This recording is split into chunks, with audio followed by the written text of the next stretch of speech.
சேலம் மாவட்டம் சங்ககிரி அருகே 17க்கும் மேற்பட்ட கொலை, கொள்ளை, கற்பழிப்பு உள்ளிட்ட குற்றங்களில் தொடர்புடைய நரேஷ் என்பவரை போலீசார் கைது செய்ய முயன்றனர்.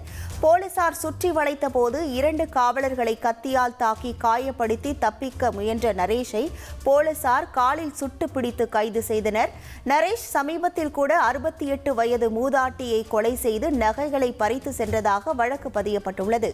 அவர் சங்ககிரியில் பதுங்கியிருப்பது தெரிய வந்ததால் அங்கு சென்ற போலீசார் அவரை சுற்றி வளைத்த போது இந்த சம்பவம் நிகழ்ந்துள்ளது. காயமடைந்த போலீசாரும் நரேஷும் மருத்துவமனையில் சிகிச்சை பெற்று வருகின்றனர். போலீசார் இதுகுறித்து தீவிர விசாரணை மேற்கொண்டுள்ளனர். விருதுநகர் மாவட்டம் சாத்தூர் அருகே நடைபெற்ற 3ஆம் கட்ட அகழாய்வு பணிகள் நிறைவடைந்துள்ளன. இந்த அகழாய்வில் மொத்தம் 5003 பொருட்கள் கண்டெடுக்கப்பட்டுள்ளன. அதில் சூது பவள மணி, பவள மோதிரக்கள், தங்கமணி, கண்ணாடி மணிகள், சுடுமண்ணால் செய்யப்பட்ட உருவ பொம்மை உள்ளிட்ட பல்வேறு தொல்லியல் பொருட்கள் இடம்பெற்றிருந்தன. இருப்பினும் அகழாய்வின் முக்கிய நோக்கமான 5000 ஆண்டுகளுக்கு முந்தைய நுண்கற்காலத்தை அடையாளம் காண உதவும் எந்த ஒரு சான்றுகளும் கிடைக்காததால் தொல்லியல் துறையினர் ஏமாற்றமடைந்துள்ளதாக தெரிவித்தனர். தேனி அரசு மருத்துவமனை கட்டிடம் தொட்டாலே உதிரும் அளவுக்கு தரமற்றதாக இருப்பதாக பொதுமக்கள் குற்றம் சாட்டுகின்றனர்.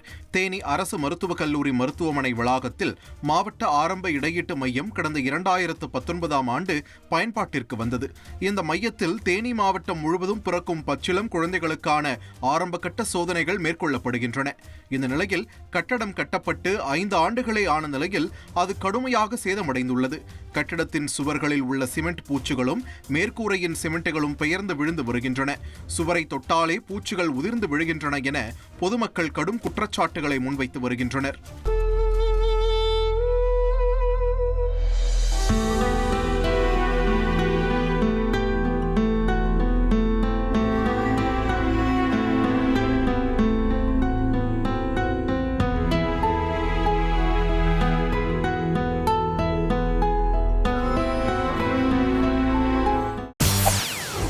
செய்திகளை உடனுக்குடன் தெரிந்து கொள்ள உடனே சப்ஸ்கிரைப் பண்ணுங்க.